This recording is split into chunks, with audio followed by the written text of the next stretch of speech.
Ozempic.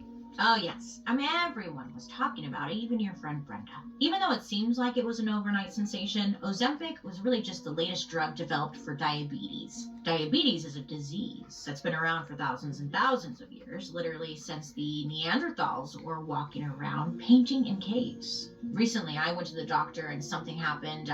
You know when you have to pee in a cup? It's pretty routine. But my doctor came back and he was like, hey, your pee is full of sugar. And I was like, I don't know what that means. And he was like, this could mean that you have diabetes. And I was like, what?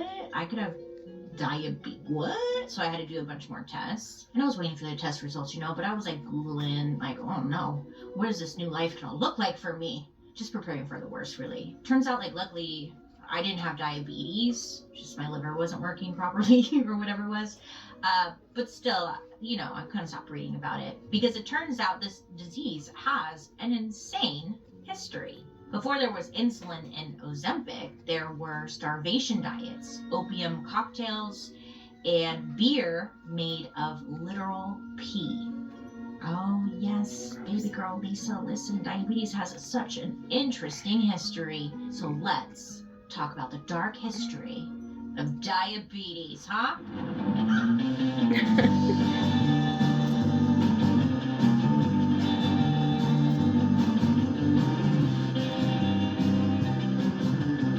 Hi friends, I hope you're having a wonderful day today. My name is Bailey Sarian, and I'd like to welcome you to my podcast, Dark History.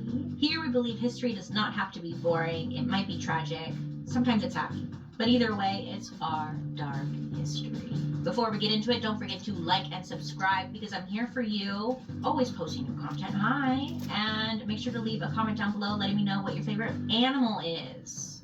Thank you so much. Before we get started into today's story, I just want to say that diabetes is, I'm not a doctor. Hi, I don't know if you know this, but I'm just a girl on the internet. It's a complicated disease, right? The two types I'm going to be focusing on today Type are 1 and the two type 2. common types of diabetes, type 1 and type 2. So that's what we're going to be talking about, okay? Okay. On all of our episodes, we get experts to weigh in and stuff, so we make sure everything that we're saying is credible, but I'm just saying, like, at the end of the day, I'm not a doctor. Thank you. I just had to let you know. So, picture this. You're in ancient Egypt around the year 1550 BC. Life was a little different, especially in the medical world. Most of what doctors were working with were herbs, spells, guesses. But even back then, doctors noticed something strange going on with some people. They had this insatiable, unquenchable thirst, and they were peeing a lot.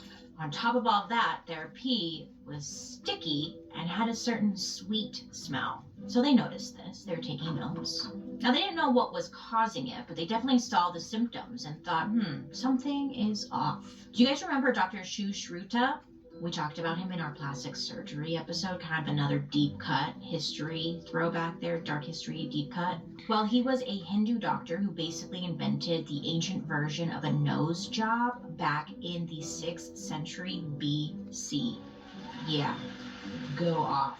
Well, Dr. Sushruta was a very busy guy because not only was he inventing and perfecting the rhinoplasty, but he also made some important discoveries in the world of diabetes. He wrote in his medical textbooks about this mysterious disease, which he called Madhumita, or honey urine, because there was so much sugar in the people's urine. I guess they would pop a squat somewhere, pee, and right afterwards, ants would rush over to where the pee was at because it was so sweet. So Dr. Sushruta argued that the disease was more common in people who were overweight and, quote, gluttonous, and that it also seemed to run in the family. But he also did note that the sickness could occur in lean people,